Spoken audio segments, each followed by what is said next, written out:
Pagkatapos ng laro, biglang dumami ang cooking show memes, cheating allegations, and fake quotes.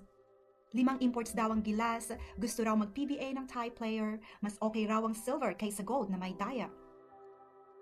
I looked for the sources. I searched for Thai sports news or the specific reporters mentioned by vloggers and content creators. Walang mahanap.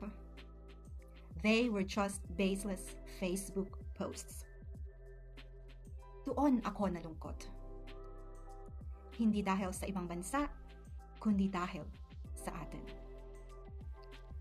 May mga content ngayon na ang puhunan ay galit. Views ang kapalit. Pero tayo ang nauubusan ng oras, emosyon, at minsan, dignidad online. Bago tayo gumastos ng emotion, galit man o tuwa, tanungin natin, saan galing ito? Sino ang nagsabi? Worth it ba ang oras ko? Tandaan natin, every click and share is money in someone's pocket. Is it worth your time, emotion, and dignity?